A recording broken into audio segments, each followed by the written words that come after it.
Well, hello everyone, and welcome to Hogarth's Financial Astrology. I've gone with my usual kind of background because last time when I do like the background of the cityscape, people were saying it was making my body kind of break in and out too much. You know, sometimes when you use these backgrounds, it sometimes blurs. It blurs a little bit, but you know, I'll probably come up with a different background. Pardon me, and I've been so busy today. I've been busy with things. Pardon me, busy with emails, etc., and all sorts of stuff. Actually, let me just double check something. I need to actually 1 minute. No, now's not the best time. Let me just do that. Anyway, today, obviously, this is Hogarth's Financial Astrology. Oh, hello, May Kay is here. And Angela is here, so people are kind of joining me. Again, it's like another ambush. I don't normally do videos on Tuesdays, but there is so much going on, and there's a lot that we need to discuss. So one of the things I'm gonna talk about, and which I think needs to be discussed, of course, is the impact of, you know, Trump's behavior and this regime, and the impact that it's making, the uncertainty that it is causing, the anxiety that it's causing, and the exasperation, frankly, that it is causing with just with the whole world. This has to be one of the most irresponsible, dangerous, reckless, and frankly weird times in US history. I mean, this is bizarre, bizarre, bizarre. Nobody does this. Yeah, nobody does this. It goes. What the Trump administration is doing, it goes against all kinds of financial logic, really. I mean, the logic is pretty obvious in terms of like this so-called big beautiful bill, which we all know was hideous. It basically gives huge tax breaks, of course, to multi-billionaires, the top 1%. I mean, there's a little tax break here, a little crumb here, a little crumb there, to kind of, to satisfy or try to attempt to satisfy, ordinary people. But we all know the lion's share of all of these things are basically going to the super rich.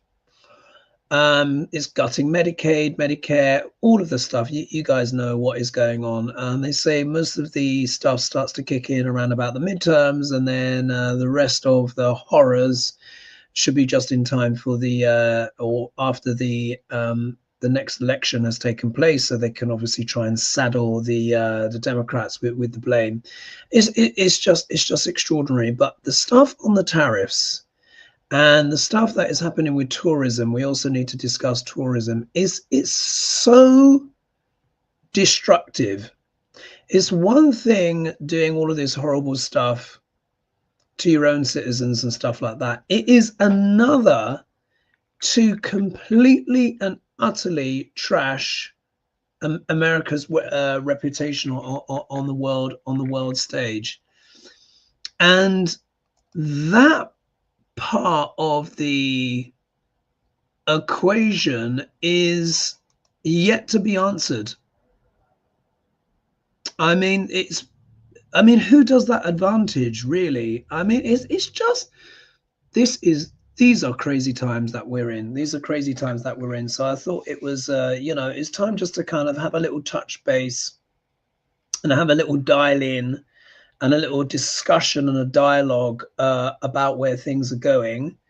And also as well, there is still talk amongst independent media people. I'm going to send you a clip from a channel. What's it called? Hawk's Podcast. He's a Democrat guy, and he used to be a trial. I don't know if he's still a trial attorney. He's got 432,000 subscribers. So, you know, he's doing pretty good. He's doing pretty good. And he also posits the idea of basically California seceding from the Union. Of course, a lot of people say, well, legally that's not possible. And he also talks about that as well. But he said such are the times of lawlessness where no one is obeying the rules except perhaps maybe, well, except the Democrats, really, largely. And he's just saying these are such unprecedented times. Why should the rules be obeyed? So this kind of, these Trumpenstein, these extraordinary tariffs, this extraordinarily damaging international foreign policy, really, I do feel is ultimately going to lead to the fracturing of the Union of the United States, because I just think certain states, especially the blue states, or in fact all the states, are going to be put in such financial peril that there may be no choice. Yeah, there may be no choice. You guys know I've been saying for ages, I've been talking about this. I did this on Hogarth's Global Astrology the other day, looked at the USA chart as well as looking at the Saturn retrograde time period for all the different ascendants. Many of you may have seen that. But this was something that I was warning about for a long time. Huge disturbances in the homeland. You remember I said that homeland, and I made the predictions about, you know, ice and, you know, all of this kind of stuff. And I really do feel it is going to reach an inflection point. I think we're getting very close, where the blue states, I think California first. Now, I thought it'd be the red states that would secede first. This was many moons ago now. But then I updated my prediction. I said, you know what? It could be the blue ones. And I think if it does happen, I mean, obviously this would be a very kind of traumatic thing for the USA, but it is reaching the point where will blue states have a choice when things are being attacked in this way? We have got, of course, the ice raids and all this stuff. And why am I talking about that? Because, of course, that makes a huge financial impact on the United States, because these people are being snatched off the streets or detained. Literally the farm workers, a whole bunch left Texas. Nebraska, obviously, famously is having huge problems. Construction, meat packing, meat production, all of that kind of work that, basically most people don't want to do. Let's just be honest about it. No one really wants to work in a meat packing facility or production line or something like that. These jobs, no one wants to do them. So, of course, they are outsourced. And Americans, even if they were doing these jobs or anywhere else, say like in Europe or any kind of very highly developed countries, it's just not economically viable, because you would have to pay those people, so much more than the going rate. The food would just become ridiculously expensive. But this is a model that America has built itself on. And the reason why I keep talking about America is because of everything that is happening. It's impacting the whole world. And this is why I'm talking about on this channel, on my financial channel, because this impacts everyone. And of course, the world did not have a say over who got to occupy the White House. Yeah, let's be honest about that as well. We didn't get a choice on the vote. But nonetheless, everyone's lives are being affected. So it bears worth talking about, doesn't it? So we got Dion Marie, who is here. Thank you so much for joining us. We got Diane. Oh, Diane Cady is back. That beautiful picture of that horse. And then we've got Mary Jazzcat. Greetings, fellow earthlings, she says. So what I'm going to do is I'm going to play you a clip by this person that I mentioned, Hawk's podcast. And we're also going to be looking at things as well, because I need to, let's actually, 1 minute, let me just get another tab open, and let me just do share screen with you guys, and let's get the most up-to-date news on where we are with the tariffs. Yeah, with the tariffs. So let's do share screen. Let's do new tab, and then oops, let's do, so you should be able to see the Google thing now. Now let's put in let's put in Trump pauses tariffs hikes. Let's just put this in. So let's take a little look. Let's look at this. So this is here. Let's look at the most recent one here. We got Al Jazeera here. Stands putting in Ukraine cabinet. So let's go here, and let's look at the BBC. Yeah, everyone knows the BBC. Let's do maybe later. All right, so here we are. So we're getting right up to date news. You guys will probably know this already, but for the benefit for those that may be catching this show later, or maybe they've switched off from the news because it's just too much drama. Anyway, and some people may not know the story. So here we are. US delays higher tariffs but announces new taxes for some countries. Yeah. So Trump knows he's got the name taco. Yeah. Which I can't even remember what it means. Was it Trump? Was it Trump always changes something like that? I can't remember. So of course he knows he's losing face by delaying. So what he's doing, he's slapping on more tariffs on other places to look tough. I mean, this is not how to run international policy. It's ridiculous. Oh, there's a bit of video here. Let's see. It's only 29 seconds. Let's see what's coming out his mouth. Is the August 1 deadline firm now? Is that it? I would say firm. No, I would say firm, but not 100% firm. If they call up and they say, would like to do something a different way, we're going to be open to that. But essentially, that's the way it is right now. Yeah. So South Korea, Japan should take it or leave it? We're always subject to negotiate something that's fair, but we've talked to most of the countries, and pretty much they've had their way for many, many decades, as you know. And it was time that we just wanted fairness. Oh, I mean, it's just ridiculous. Anyways, so let's just see here. So this is dated July 7th, 2025, updated July 8th. So, and of course, it is now just gone over to July 9th for me, because this show is going up at midnight. So, what is that? 17 minutes past midnight. So President Donald Trump has officially delayed imposing higher tariffs on US imports while sending letters to 14 countries, including Japan and South Korea, detailing the levies they face. The latest development comes as a 90-day pause while the White House placed on some of its most aggressive import taxes was set up to expire this week. The president renewed this threat of a 25% tax on products entering the country from Japan and South Korea. I mean, come on. And shared a batch of other letters to world leaders warning of levies from August 1st.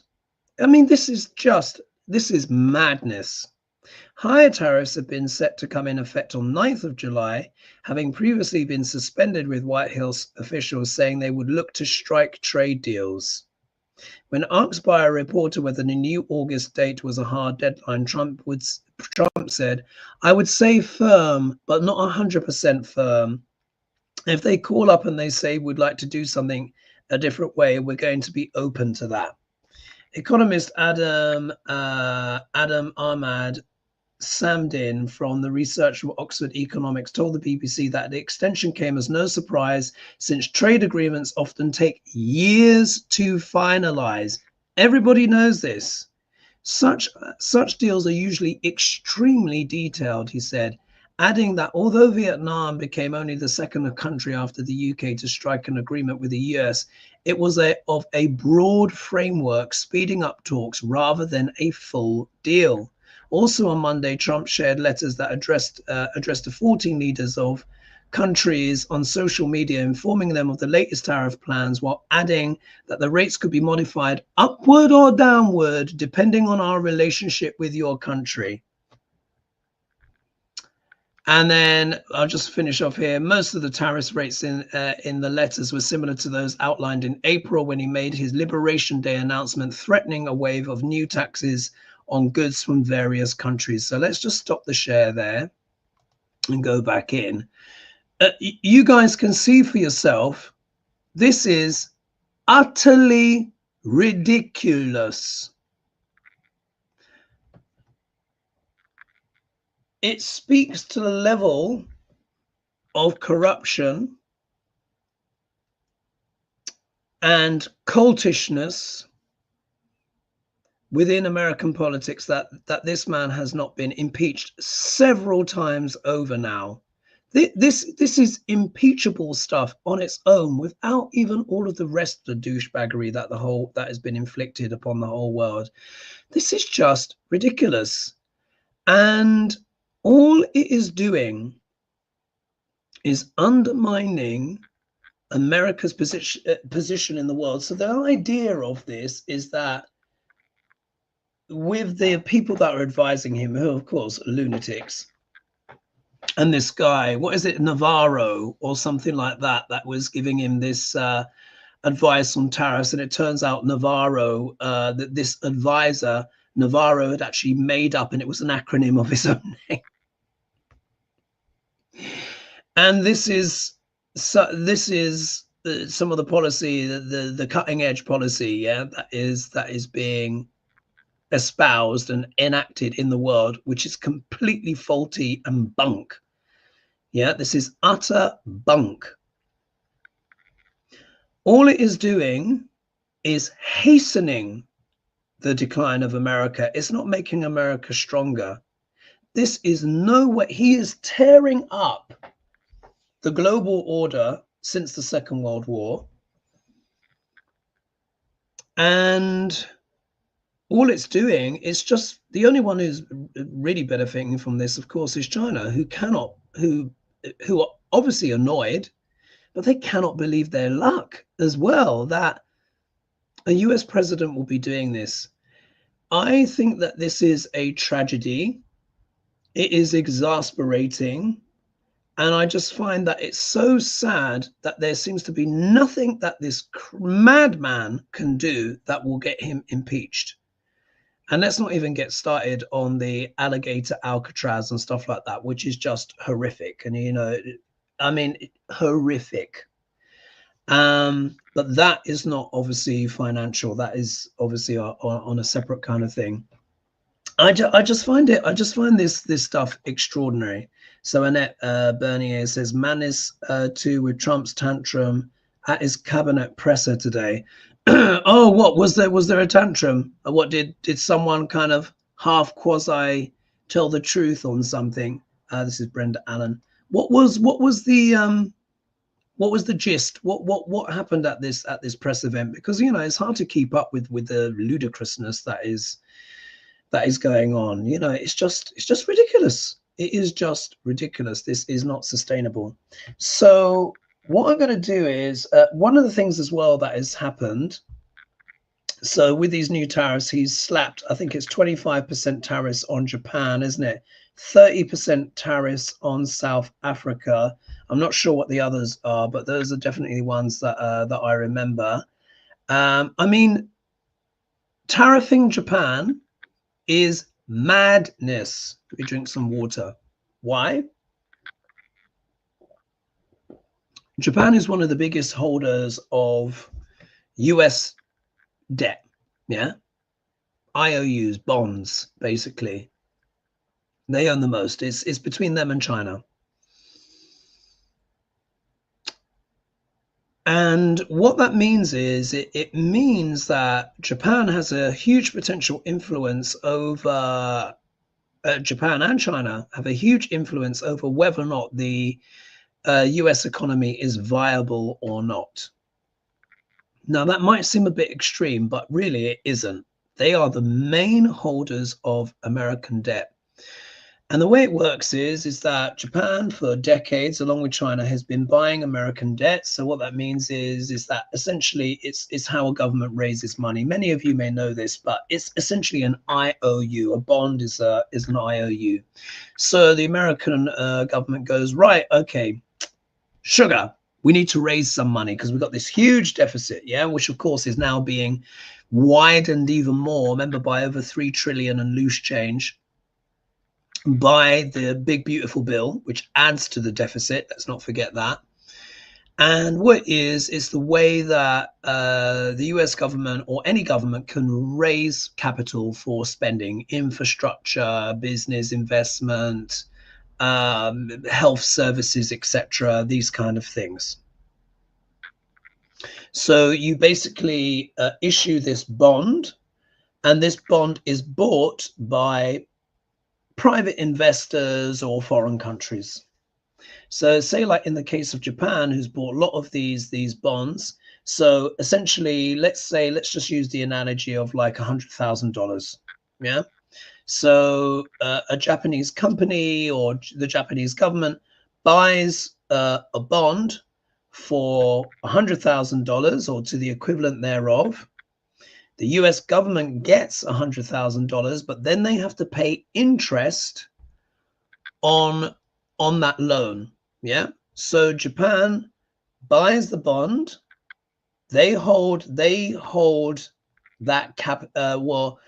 they hold that piece of paper that is the IOU.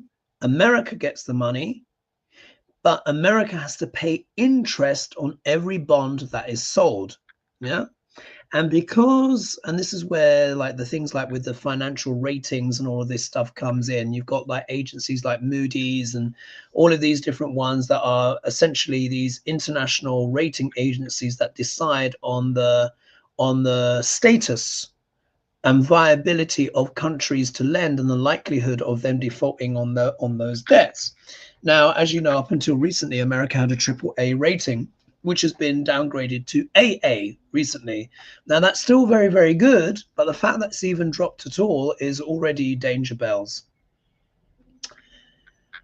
And depending on the perception in the markets of a country's ability to pay its debt decides the interest rate which is paid. The more likely or the more stable you are seen as a country, these bonds, you pay a lower rate of interest. So let's say, for example, a bond yield, as they would refer to it, is say like the rate is like 2%. Yeah, 2%. So so of course on $100,000, I mean that would be what 2% on that will be what 20,000. I think that's right. No, is that right? No, it's not. No, that's not. It would be 2,000, wouldn't it? It would be 2,000. So you spend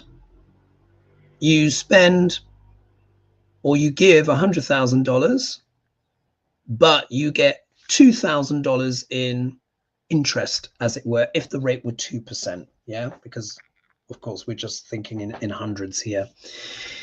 So, and that is not necessarily a very big return, but it is a consistent return because it is the US government that has got the bond, they've got the AAA rating. So even though it's not a lot of money, it's very, very consistent money. It also buys as well, of course, political leverage. And this is why slapping Japan with a 25% tariff is, let alone China, is so objectionable, especially to the Japanese, because the Japanese are like, well, wait a minute. We are the #1 holder of your government issued bonds. If you don't play nice and we don't see you as a reliable partner, we may start selling those bonds. Yeah. And this is where things get tricky because, and I think this is worth explaining, and I like going into this now. Of course, as you know, I'm not a financial expert, and I would never say that I'm a financial expert. But these things do interest me because They're very important in terms of global politics, because if the rating, say like by Moody's or by some other rating agency for a nation, if it becomes downgraded, what it means is that the interest rate, the yield that the US government has to pay on those bonds, which are effectively debts, go up. So if you're at 2% and let's say they go to 3%, and you as a Japanese company or individual, you've bought $100,000 worth of US debt, you're now getting paid 3,000, yeah, $3,000 per investment. Do you see how it works? Now, of course, Japan is invested in America into the trillions, And there's other things that happen as well. If Japan decides to start selling some of that debt, and more of that starts to flow, and what it means is they call it basically the dollars start to flow back. Yeah, start to flow back, because part of, in terms of America as an economic power, yeah, or as an empire, as described, is that all America has something which is called exorbitant privilege. And I hope you guys are finding this interesting, and maybe you guys might know this stuff already, but for those that aren't familiar with it, I'll just kind of talk about these terms because they're very important. So the exorbitant privilege comes from being the reserve currency. Once upon a time, it was the UK. Yeah, it was the British pound was the global reserve currency. But then after, you know, the ravages of the First World War, Second World War, etc., all of this stuff, essentially Britain had to let go of that privilege. And then the mantle moved to the United States. And they then had the advantage of being the global reserve currency. And effectively, when you have the global reserve currency where everyone is buying and trading in your dollars, for example, it means you can effectively export your inflation. Yeah. So we're getting into another kind of term, which of course is like to do with quantitative easing. Yeah. Or essentially printing money. And it's the printing of money which is what has led to so much inflation. Yeah, it's what has led to so much inflation. Now, inflation is effectively a tax. Yeah, I wasn't expecting this to be like a big lecture. I'm quite surprised myself, actually, at how much of this I've absorbed. But inflation is effectively a tax. But it's not a tax for everyone. Basically, when you print money, you're putting lots and lots and lots of money in the system, and essentially it begins to devalue either the dollar or the pound or the guilder, as with the Dutch, etc. All this stuff. This is a cyclical pattern. Many empires have gone through this, where they begin to devalue the currency. The way they used to do it, they used to, when coins were made of gold, they used to clip a little corner off it and nibble a little bit off. Or they would dilute the gold. They would start to dilute it with copper, etc. All of this stuff. I mean, once upon a time, you know, nickels and dimes used to contain real copper. They, you know, copper has a value. Now they're just another alloy of, which is an even cheaper alloy. And I think the, you know, the US penny has been stopped. As you guys know, Nixon removed the US dollar from the gold standard. When was that? I think it was 1973, 1972 or 1973. I think it was 1973 where Nixon basically unpegged the dollar from gold. What did that mean? It essentially meant once upon a time, your greenback dollar could be taken to the bank, and upon request, you could get the weight or the equivalent in gold. Yeah, could get the equivalent in gold. I can't remember what the financial constraints were at the time, but when the dollar was attached to gold, which of course is a finite resource, it means you couldn't just print money. Yeah, because think about it, it would be almost trying to, like, the equivalent of trying to print gold bars. Yeah, you can't do that. Yeah, gold is a finite resource.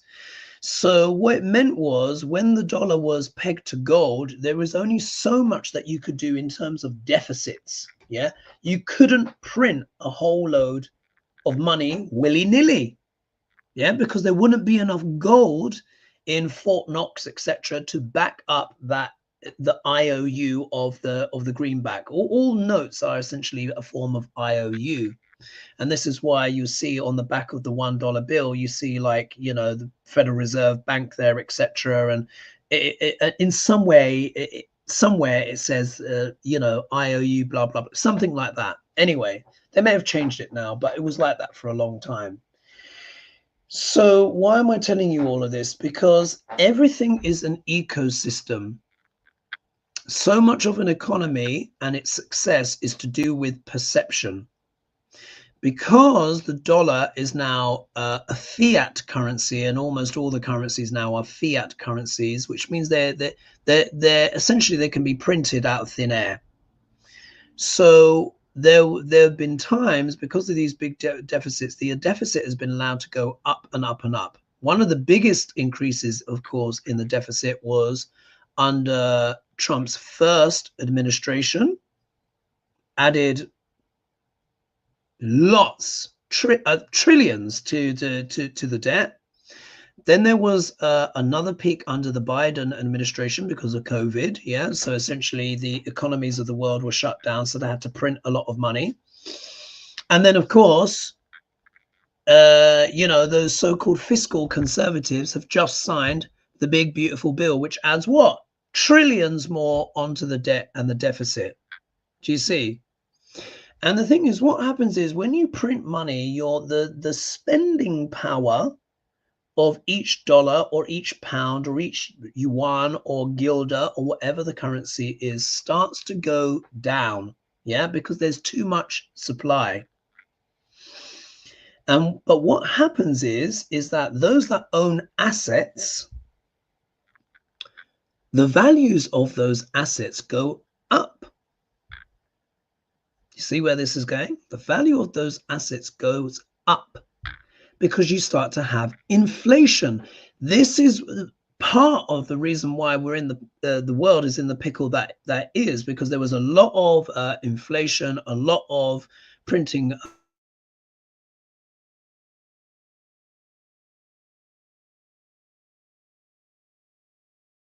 going on. Remember the supply chain crisis, etc., all of this kind of stuff. And then when it was in the run up to the election, what did Duck Larange, you know, what did Trump run on? Oh, the prices are too high of this, that, and the other. The price of eggs. Yeah, do you remember all of that? What was being basically discussed was general inflation. And part of the reason what was contributing to inflation was because of the supply chain breakdown. And essentially, Trump is creating a slight supply chain breakdown, inducing a supply chain breakdown by imposing what? Tariffs. Before it was COVID, but that was understandable. Everybody got that. Yeah, this is imposed. This is deliberate. And the idea is to devalue the dollar, because obviously that would then make American exports cheaper. But what about the imports? As we know, America imports a tremendous amount from where? China, Japan, all of this stuff. And this is why Trump, Duck Larange, is coming out with his Liberation Day. And he was like, well, this country owes us this much, this much, this much, this much, this much. We're going to tariff them this, this, this, this, this. But deficits are a normal part of trade, because both sides are getting something. When you have a trade deficit with a country, it's just that you've bought more stuff from them than they've bought from you, but you have a satisfied customer. You have a satisfied customer. You're buying the item, your domestic population gets the goods that it wants. And then, of course, the country selling the stuff, you know, gets the money, etc. And it's because, you know, America as a country likes to have other bits and bobs. And then Trump's like, well, this isn't fair, blah, blah, blah. They're not buying enough from us. And then he slaps, you know, what's it, massive tariffs on Cambodia. But Cambodia's got a completely different economy. Their GDP is minuscule, it's tiny, especially in comparison to the United States. So they're not going to be able to buy American SUVs, are they, on their kind of chopped up roads or very small, tiny roads? It's not possible. Of course they're going to have a trade deficit with America because they can't afford to buy American stuff. So a deficit is not necessarily bad at all. But in the simplistic thinking, it's being viewed as bad. So with all of this, this is affecting the dollar. And the dollar has dropped by 10% in the last month. That is not sustainable.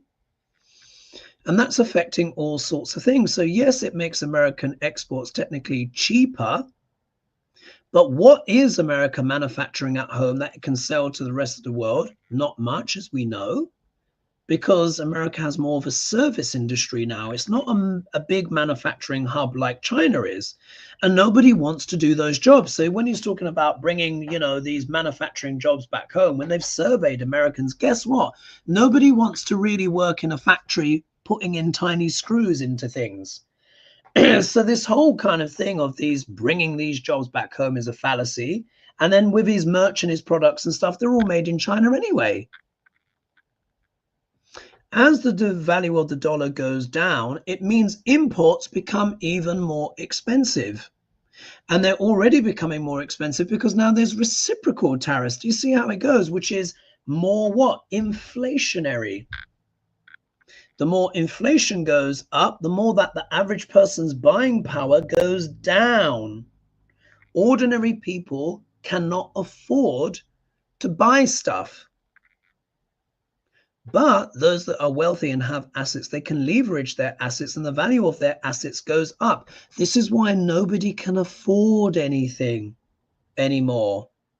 This is why once upon a time, when the dollar was inherently stronger, you know, we all know the cliche, but it was true. You would have a man, basically a married man with his wife and 3 kids, was able to have 2 cars and basically take 1 holiday a year in that kind of Goldilocks period, sort of like from, let's say, from maybe like the mid 1950s, maybe even up until a good chunk of the 80s. Yeah. And maybe even a whiffle of the 90s, you know, before basically, you know, the full devastation of Reaganomics started to kick in.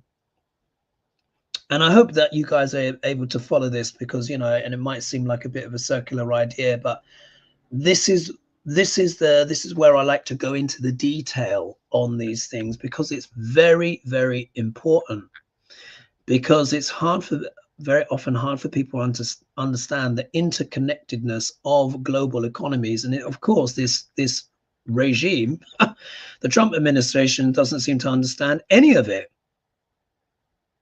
It's all short-term stuff. So basically, everything he's doing is extremely inflationary. But for his billionaire friends, they're going to see the value of their assets go up. Yeah, that's why they say the rich get richer and the poor get poorer. But it means that everyday spending power of everyone is affected, especially if the dollar has gone down by 10%. It means everything has suddenly got 10% more expensive for the American consumer on everything, anything that they buy abroad, from abroad. And it also means if you're paid in dollars and you can convert your currency, your income goes down as well. Yeah. As many YouTubers, international YouTubers, are finding out, because with our ad revenue and stuff, it's paid in dollars. The baseline is dollars. Yeah. So do you see? So that's why I know that was quite a long explanation, but I think it was worth explaining so you can understand just what an impact these tariffs are having, and it is affecting the status of the dollar as the global reserve currency. Europe is now openly talking about the euro becoming the global reserve currency because of all this madness, and no one knows what the Trump regime is going to do from one day to the next. People are just like, this is exhausting. This is exhausting. People are just like, it's not worth the hassle. Yeah. So you see, it makes a big difference. Let me just see. I've got some more comments here, which I think is worth discussing. What's this here?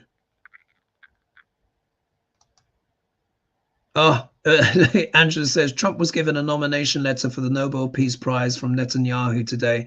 I mean, bonkers, isn't it? But do you guys remember when I did that tarot reading and I said, I bet you any money he's going to be nominated to be put forward for the Nobel Peace Prize? I think there was someone from India and Pakistan as well. Not India, I think maybe on the Pakistan side, that wanted that through in, but obviously from Netanyahu. I mean, this is just worthless. Yeah, it's just absolute pile of BS. Yeah, but you know, we live in surreal times. But that tarot prediction, it came true. I mean, I didn't say it would necessarily mean he would get, but I said he would be nominated. Someone would nominate him, and voila. Oh gosh. Annette says hilarious too, since nominations for Nobel are closed now. Are they? I know, it's just silly, isn't it? It's just silly. These people, they're just ridiculous. They're ridiculous. Annette also says this economy lesson is very informative. Thank you. Mary Jazzy Cat says, love this discussion. Oh, let's see here. A little bit here. Sunshine Girl says, as of December 2024, Japan holds $1 trillion of US bonds. China is at $759 billion and the UK is at $723 billion. Wow, we're third. Everyone else, $1.6 trillion. So thanks so much, Sunshine Girl, for clarifying that point. So you can see what I was talking about there. And you can also see, why do that? Why slap Japan with a 25% tariff when they are the main holders of US debt? Japan, if it decided, now obviously it will be almost mutual assured destruction, but think about this. The rest of the world is finding other people to trade with. China is the one benefiting out of this. There's this new word they use for Trump. I can't remember how it's called. I'm not going to try and repeat the sound of it because it might sound a bit PC, but there is a new saying which effectively is calling it colloquially within China, where they are referring to Trump as state maker. Yeah, state maker. And it's like this term of endearment and affection. You'd be thinking, why would the Chinese be doing that? The Chinese people be doing that? The reason why they are doing that is that Trump has become so destructive on the world stage. Everyone is making China look far more reasonable.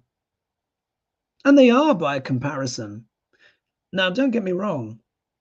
We know China, like many countries, doing a lot of messed up things. You know, we're not going to talk about, the Uyghur and all of that kind of stuff. But in terms of economics, they are much more stable and much more viable as a business partner. And even though, you're going to have all your intellectual property stolen and this, that, and the other, and there's all sorts of things, whereas if you want to be part of the Chinese economy, you have to hand a lot of intellectual property over. And that has been a big part of their business model, which they've used to stunning effect. I mean, the transformations in China are absolutely and utterly remarkable when you consider where they were 40 years ago. Yeah, had some of the poorest people on earth.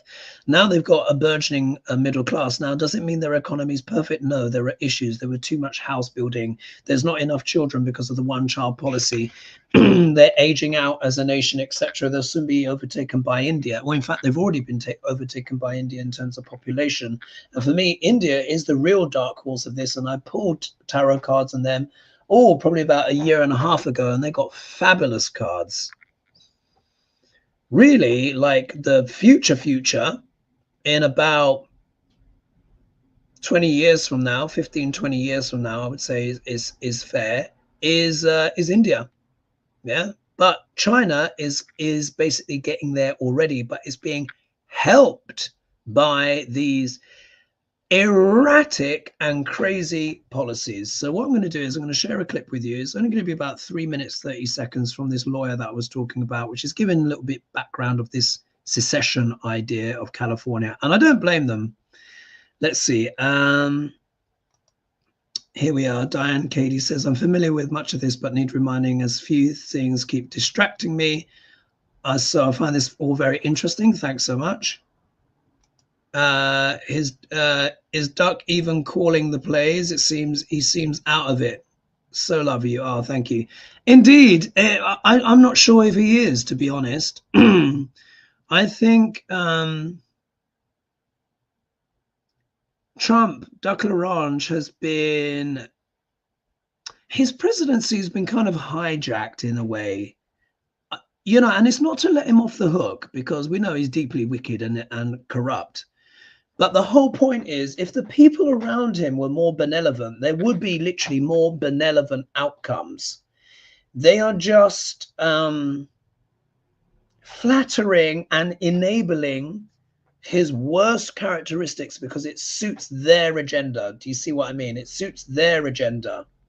Their Project 2025, you know, Peter Thiel, you know,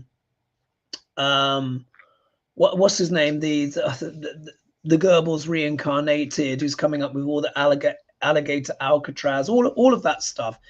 You know, J.D. Vance wrote the foreword to Project 2025. So they're the ones who, Trump is the tool, and that they're exploiting for their own political agendas. They can see that he's mentally declining and all of that kind of stuff, which is the point. But he's going along with their stuff anyway, and he doesn't really have a choice. Like I said, if he didn't go along with this stuff, he would end up at the bottom of the stairs, but he is going along with it. So, you know, they'll keep him alive for now. But it's a lot of this is not coming out of the zeitgeist of Trump. Trump has got his dark fantasies and his dark impulses, but they're enabling a lot of this, a lot of his worst behavior, which suits them. It's just bonkers, isn't it? Mary Jazzacat says, what you said makes sense. You're doing a great job. Thank you. And then May K, look up Project 2025. Yeah.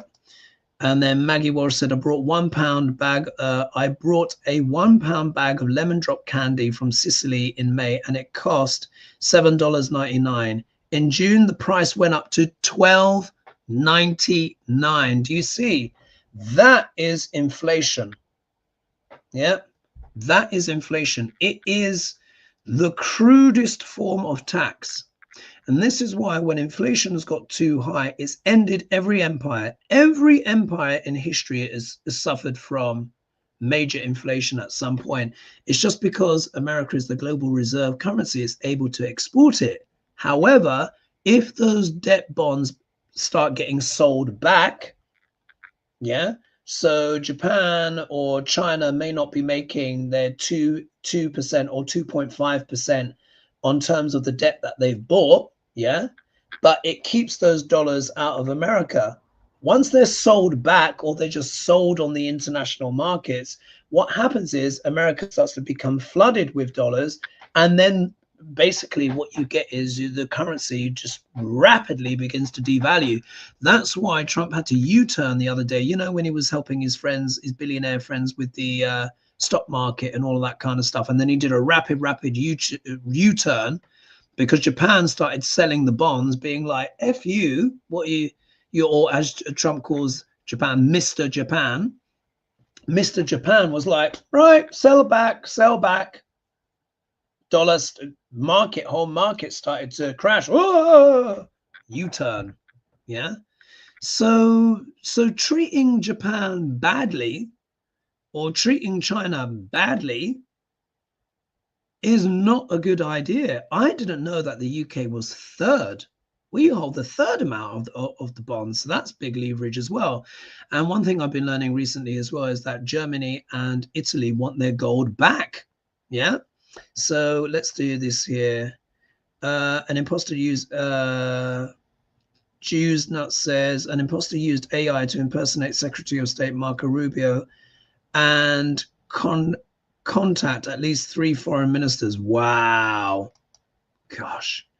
Maykay says this information is so important. The US is underinformed and therefore apathetic. Your education is helping. Thank you.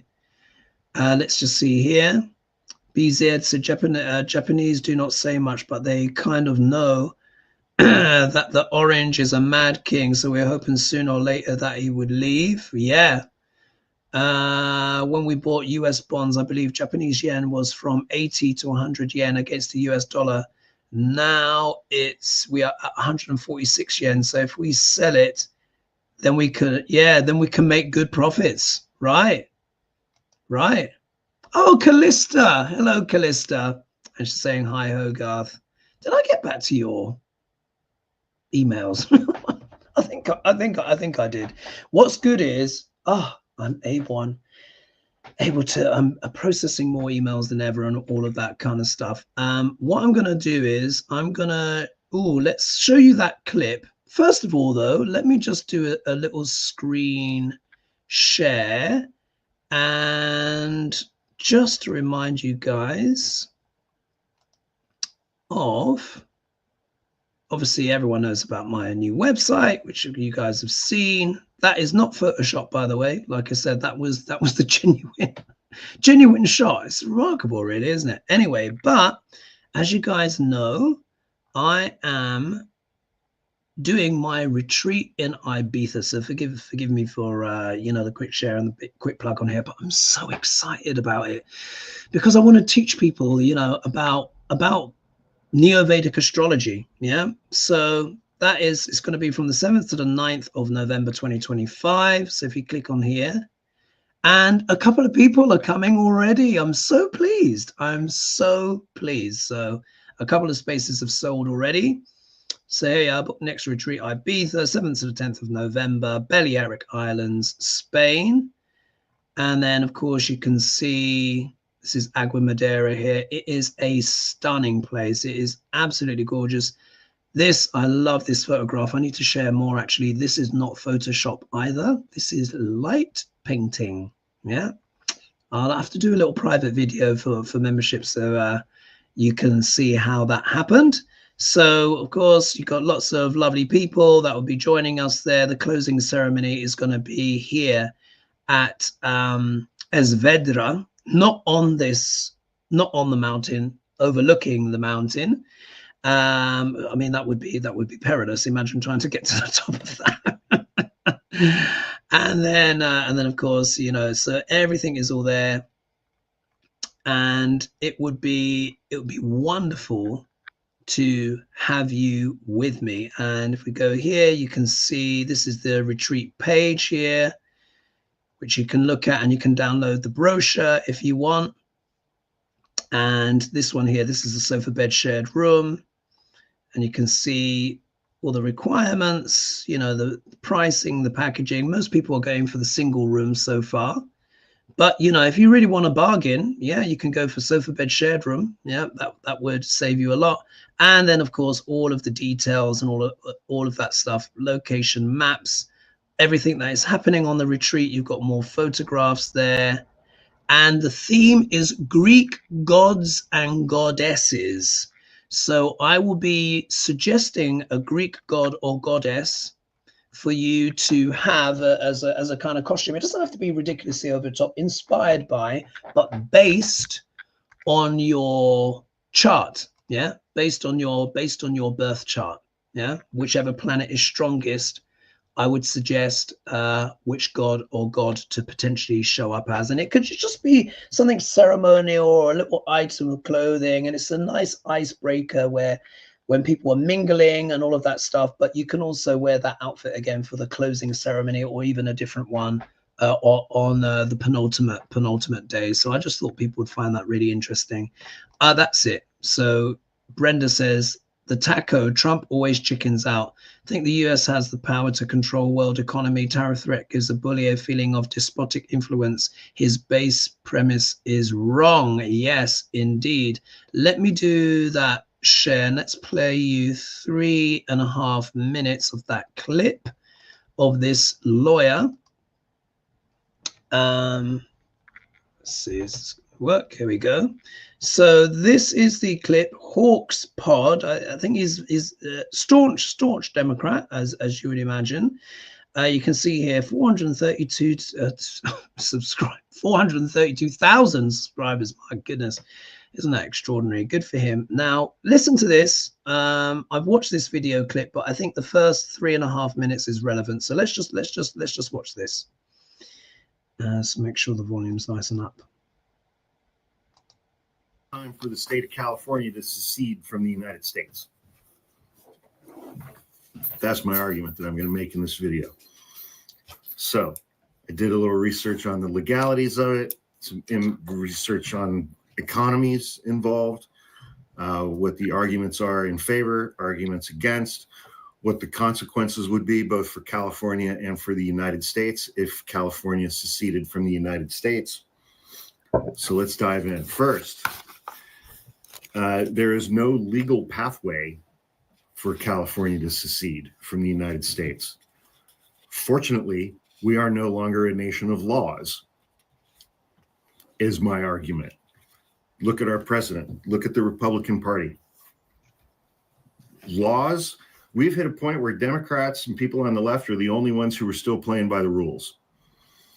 The executive branch is not. The legislative branch has ceded all of its power to the executive branch. The judicial branch, the lower courts and the appellate courts are doing their jobs. The Supreme Court is like, fuck it. He can do whatever he wants, effectively ceding their power to the executive branch. To be so for real, last year was kind of a lot for me. I was just feeling kind of like burned out and... Excuse me? Under current U.S. laws and the Constitution, there is no legal mechanism provided for a state to leave the United States. And in fact, California state constitution doesn't provide for that either. And there was a Supreme Court case in 1869, Texas v. White, affirming that states cannot unilaterally secede from the United States. It would require a constitutional amendment, be ratified or affirmed by 2/3 of the Congress, ratified by 3/4 of the state or of the states. But again, it's like, that's if you're going to do it legally. How does that even matter at this point? I would also note that there are about 4.5 million adults in California who legally own firearms. It's about 15% of our population. And there are roughly 2 million active duty members of the United States military across all branches. We have double that. So there's that too. There was a proposed ballot initiative. Well, there is a proposed ballot initiative that's going to be on the ballot in 2028, asking if California should become an independent country. It doesn't really have any teeth to it. But, California is the 4th largest economy on the planet. That's true. That works in our favor. Political and cultural differences with the current administration and what the current administration is intentionally doing to California warrant secession, because that's not going to stop. 30% of Californians support the idea of seceding from the United States, almost 1/3. And we already currently pay $80 billion more in federal taxes than we receive from the federal government in return in the form of services or whatever. I'll leave it there. And he goes on, of course, I hope you guys found that clip interesting. He goes on to explain, the legal difficulties, what that mean, changing currency, etc., and all of this kind of stuff. I'll have to put his link in the video description after I've set this, after this is obviously it's going live now, but after the video's up, basically after the broadcast is finished. That's the word. But it shows it is strongly in the zeitgeist at the moment. He's saying, and this guy's you know, has a legal background and stuff like that. He says, obviously I can't vouch for that independently, but he says he's what did he say? He's a trial attorney. And one of the things he went on to say is that Florida has 5.5% of USA GDP, which is the only red state to kind of, well, yeah, the only red state to come up to that level. New York has 8.1% of USA GDP. California on its own has 15% of total USA GDP. So if it became an independent country, as people correctly point out, it would be the world's fourth largest economy on its own. Now, as you guys who know, who watch Hogarth's Global Astrology, my other channel, I did a reading on this when I was on that ship in the Mediterranean. Do you remember that? And I was up in the rafters trying to get reception. I had to run it off my mobile phone. And we did some readings on it, and of course I think it was Lady G, it was Sheila, and it was David from Tarot by the Bay, and they said, look, secession is not going to happen. But do you remember the cards that I got for California? And I said, I think this could happen. And the reason why I think that this, or that's what my cards are saying, but it's not just that. The reason why I think this is likely to happen is precisely for those reasons that he has outlined. The rule of law no longer applies to the branches, to the executive branches. They've basically, Congress has completely seceded or given away its power to the executive, and so is the judiciary.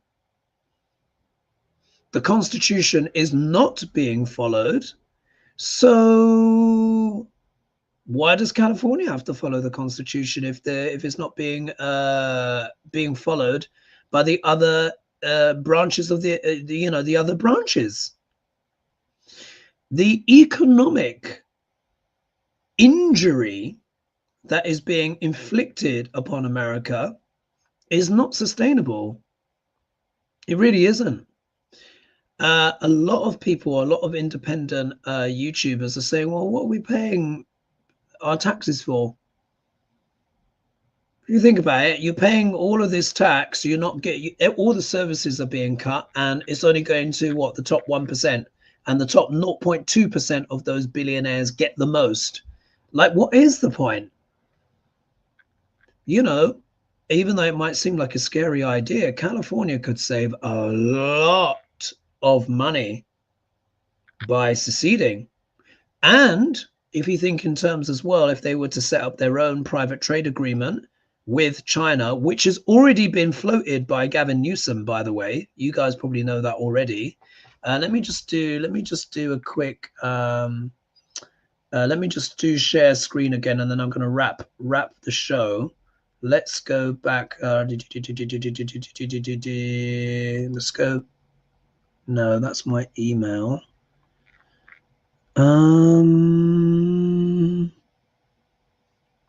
Here, let's go back to the Trump delays tariffs share, and then let's do let's put here Gavin Newsom.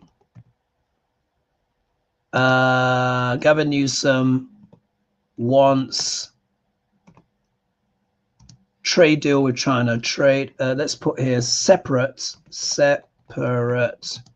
trade deal with China. I think that was something he was talking about. Newsom will. Here we go. Now this was back in April, so you can see New York Times. Again, I don't know their political affiliation with New York Times. Oh gosh, let's do accept all. Let's just close that down. Oh gosh, adverts galore. Anyway, Newsom will seek trade deals that spare California from retaliatory Tariffs. So back in April. The governor's announcement could ratchet up animosity between the Trump administration and California, the world's 5th largest economy. It was at the time. Apparently now it's the 4th. Yeah. And so there's Gavin, obviously. California is a stable trading partner, and we hope you remember that as you consider California-made products, Gavin Newsom said in a video statement to foreign governments. So Governor Newsom, California, is trying to get around President Trump's tariffs to protect trade in a state with the world's 5th largest economy, which is now 4th, asking, or so they say, asking his administration on Friday to pursue new international trade deals to exempt California products from retaliation. Sorry, I can't even get the words out. Mr. Newsom, a Democrat, called on foreign governments to exclude items made in California from any actions that they take in response to the tariffs Mr. Trump announced this week. Donald Trump's tariffs do not represent all Americans, particularly those I represent here in the 5th largest economy in the world, the state of California, Mr. Newsom said in a video announcement. California is a stable trading partner, and we hope you remember that as you consider California-made products. But it's gone up since then, and I think now they say it's 4th in the world. Largest. California is the nation's largest agricultural producer and home to the most Fortune 500 companies in the country. It exported 23.6 billion in agricultural products in 2022, with almonds, dairy products, pistachios, wines, and walnuts making up the top exports. So, of course, the article goes on. And it says here, the Newsom administration also fears that retaliatory tariffs from countries that provide construction supplies, including timber, steel, and aluminium, could hamper the rebuilding of Los Angeles after January's devastating wildfires. So I'll stop there because I think I've made the point. And this is really important. Because as this goes on, as Trump continues with his madness, these things like secession and all this stuff is going to become much more likely. And as the consequences of these tariffs and all of the cuts, that have just been not only made by Doge, but in the so-called big, beautiful bill, which we know is hideous, when that really starts playing out, you're going to start getting more and more calls, because this energy is revolutionary energy. And I love the saying that history doesn't repeat itself, but it often rhymes. Yeah. But what I find is with an astrological return, it can be like a mirror. America was founded on rebellion. Yeah. The Declaration of Independence in 1776, 4th of July, which of course is the most famous birthday in the whole world, was a statement of America wanting to decide its own destiny. And they wanted freedom from the Mad King. But it's like a mirror. Yeah. Now the Mad King is in America. Do you see how it's flipped? This revolution, as it were, if we think of things like in the Civil War and all of that kind of stuff, but it's not in the terms of the shooting bang, bang, bang, bang, bang. I mean, there's enough of that as it is already, but I think it's going to manifest in this kind of way where states may secede. Now, we need to remember the southern states seceded from the Union, and that triggered the Civil War the first time because they didn't want to give up the slaves. Yeah. But like I said, it's a mirroring. This time the Mad King is on the domestic soil of America. And this time, I think it's going to be the blue states that secede, because if you think for California, it's on the West Coast. That side is closer to Japan and China. It would also transform the prospects as well of Hawaii, because Hawaii is not able, has to let all the ships basically pass it, and then things basically be sent back, which is one of the reasons why things in Hawaii are so expensive, because they have to import everything. But those trade routes basically pass along or close by Hawaii. Hawaii could just be a stop off. you know, that could maybe declare some sort of independence again, because it's still the Kingdom of Hawaii technically, and it's still subject to effectively colonial rule. And I was actually talking to a friend of Lena Rodriguez, who's an expert in this, a professor in this, and that has still been the case. That could all change,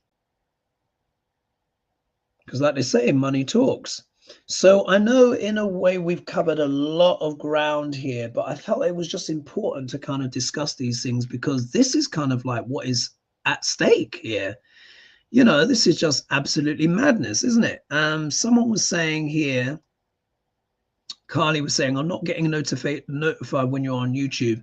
So please be sure to make sure that you not only like and subscribe, but you also hit the bell notification. I always forget that. Hit the bell notification. That really will help you also as well. Old TubeTube, you know, because the algorithm, the computer's always listening in. They often deselect or do not push to the top content like mine, because they don't necessarily want people to know about it, or it's not very pro Duck L'Orange. That's why I use some of these nicknames as well, you know, to kind of slightly confuse the algorithm a little bit. So of course, like and subscribe and support the channel and share it. It really does help it grow, and it really helps it reach a wider audience, because we need to have these conversations. Because as you know, I've been looking at the US chart and I'm seeing stuff like this happening. I've been very quiet about it over the years, but I've seen this happening since basically 2021, and I've got old blogs as well to prove it. In fact, I need to dig them out off the my old website and maybe move them over to the new one. But anyway, I will leave it there, because look at that, it's 111. So I will call it a day there. Thank you so much for all of your comments and stuff like that. Someone here saying, yeah, I agree with the mirror metaphor. There are more in other parts of the world too. Yes. So and then Curious One said, I've been wanting California to split for a long time now. I'm tired that we get bashed by everyone, but we provide so much to the rest of the country. Yeah, absolutely. And then more, Carly is giving feedback. People are getting angry since the flood in Texas and the hurricane season hasn't begun yet. Yes. So this again feeds into something else that I was talking about, which is that all of this, you know, the stopping of Noah, I forget what the abbreviation means, but you know, climate, weather prediction, climate change, all of that kind of stuff. The reason why that has been defunded, in my opinion, is so that basically when these natural disasters come along, primarily in the red states, without warning, what's going to happen to the people?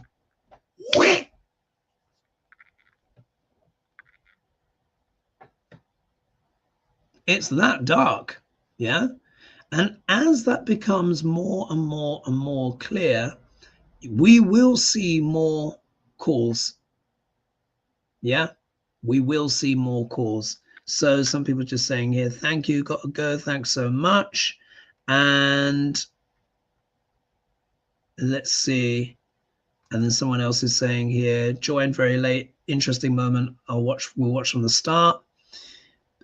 Pima is saying California is too small to be by itself, and another country will take it over. California is a very big country. I mean, states. Look at that Freudian slip. California is very big.